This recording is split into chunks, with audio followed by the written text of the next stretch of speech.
పరిశుద్ధ నామమునకు మహిమ చెల్లునుగాక. ప్రతినిత్యం ఇలా వాగ్దానం చూస్తూ మిమ్మల్ని మీరు బలపరుచుకుంటూ అనేకులను మీరు బలపరుస్తున్నారు. గమనించండి సంగమా, ఈరోజు దేవుడు బలమైన వాగ్దానం మీకు ఇస్తున్నాడు. 118వ కీర్తన 8వ వాక్యమును ప్రభు మనకు వాగ్దానం ఇస్తున్నారు.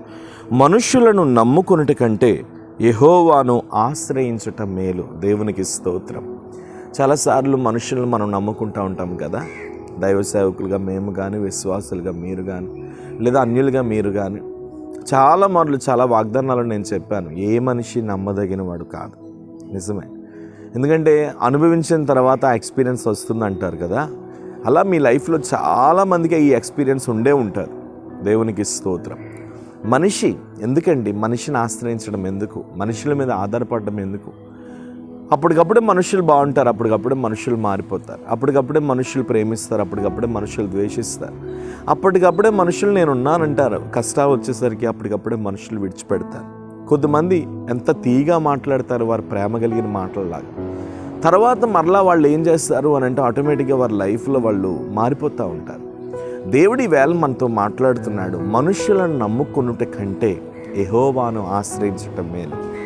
నువ్వెందుకు అన్ని విషయాల్ని మనుషులు నమ్ముకొని మోసపోతావు? నువ్వు మనుషులు నమ్ముకొని మోసపోవద్దు. నువ్వు సర్వశక్తి కలిగిన దేవుడిని నమ్ముకున్నావు. నిన్ను పిలిచిన దేవుడు నమ్మదగిన దేవుడు. నిన్ను పిలిచిన దేవుడు బలమైన దేవుడు. నిన్ను పిలిచిన దేవుడు చేయి విడిచిపెట్టువాడు కాదు. ఎవరు చేతిని విడిచిపెట్టినా దేవుడు మాత్రం ఎన్నడూ నీ చేతిని విడిచిపెట్టాడు. హల్లెలూయా. ఎన్నడూ నీ చేతిని దేవుడు విడిచిపెట్టాడు. ఆయన విడిచిపెడతాడని నువ్వు అనుకుంటున్నావా? ఆయన నీ చేతిని విడిచాడని నువ్వు అనుకుంటున్నావు. ఎందుకు నువ్వు అలా ఊహిస్తున్నావు? ఎందుకు నువ్వు అలా అనుకుంటున్నావు? ఎవరు నీ చేతిని విడిచినా నీ దేవుడు మాత్రం నీ చేతిని విడిచిపెట్టేవాడు కాదు. విడిచిపెట్టాడు, ఎన్నడూ విడిచిపెట్టాడు. నువ్వు ధైర్యం తెచ్చుకోవాలి. మనుషులను నమ్ముకొని నువ్వు మోసపోయి, నరులను నమ్ముకొని నువ్వు మోసపోయి, ఆ మనిషిలో ఒక అన్న, ఒక చెల్లి, ఒక తమ్ముడు, ఒక అక్క, ఒక తల్లి, ఒక తండ్రి, నీ జీవితంలో నువ్వు ఎవరి ద్వారా మోసపోతున్నావు? ఒకసారి నువ్వు ఆలోచించు. ఎందుకు మనుషులను ఎక్కువగా నమ్ముతున్నావు? దేవుడు నీ యొద్ద నుండి ఒక మనిషిని దూరం చేశాడు అంటే అది నీ మేలుకే దూరం చేశాడు. దేవుడు ఒక వ్యక్తిని నీ యొద్ద నుండి తీసేశాడు అంటే అది నీ మేలుకే తీసేశాడు. నువ్వు అనుకో అలా, నువ్వు ఊహించుకో అలా. ఎన్నడూ కూడా నువ్వు చేయబడవద్దు. దేవుడిని చేయి అన్నడూ వదలొద్దు. పట్టుకోకు, మనుషులను పట్టుకొని మోసపోవద్దు. మనుషులను విడిచిపెట్టు, దేవుణ్ణి ఆశ్రయించు. నీ జీవితంలో ఎన్నో మార్లు నువ్వు దేవుణ్ణి ఆశ్రయించావు కదా. ఎన్నో మార్లు నీ కష్టాల్లో, నీ సుఖాల్లో, నీ బాధల్లో, నీ కన్నిటిలో, ప్రతి విషయంలో దేవుడు నీకు తోడుగా వస్తూనే ఉన్నాడు. ఎన్నడూ కూడా నీ చేతిని వదలలేదు. ప్రతి నిత్యం నేనున్నానని ధైర్యం ఇచ్చాడు. నేనున్నానని ధైర్యం ఇచ్చిన గొప్ప దేవుడిని నువ్వు కలిగి ఉన్నప్పుడు నువ్వు ఎందుకు బిడ్డ అధైర్యపడతావు? నువ్వెందుకు బిడ్డ కన్నీరు పెట్టుకుంటావు?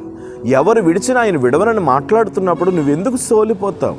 కాబట్టి మనుషులు నమ్ముకోవడం మానేమంటున్నాడు ప్రభు. నమ్ముకోవడం మానే, వారి మీద ఆధారపడడం మానే. ఏదైనా నీకు కావాలి అని అంటే మోకరించి ప్రభువుని అడుగు. ప్రభువుని అడిగితే తప్పనిసరిగా ఆయన నీకు అనుగ్రహిస్తాడు. మనుషుల సహాయంకు మించిన సహాయం దేవుని సహాయం.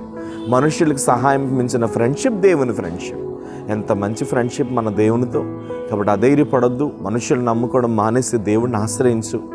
ఏ అక్కరొచ్చినా, ఏ కన్నీరు వచ్చినా మోకరించి ప్రార్థన చేయి. ప్రభువా నాకు ఈ అవసరం ఉందని చెప్పు. ప్రభువా నాకు ఈ అక్కర ఉందని చెప్పు. ప్రభువా నాకు ఈ కన్నీరు ఉందని చెప్పు. కన్నీరు ఉందని ఆయన మీద భారం వేసి చెప్పి ఊరుకో. ఒక టైం వస్తుంది, ఆ శ్రమలో నుండి దేవుడు నేను విడిపిస్తాడు.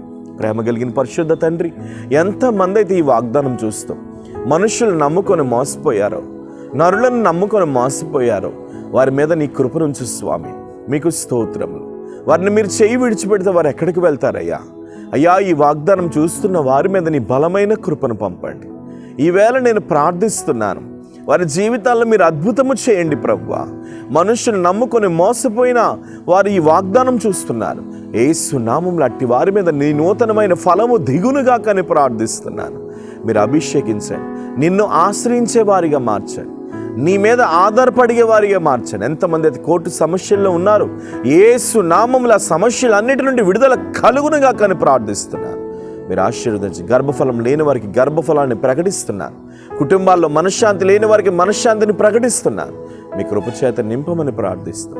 యేసు నామమున నడుచున్నాను తండ్రి, ఆమేన్. God bless you. దేవుడు గొప్పవాడు. ధైర్యం తెచ్చుకోండి. ప్రభు కృప మీతో ఉంది. వాగ్దానం అనేకులకు షేర్ చేయండి. అవసరం ఉంటే కాంటాక్ట్ చేయండి. ఖచ్చితంగా మీ కొరకు మేము ప్రార్థన చేస్తాం. Praise Lord, praise lord.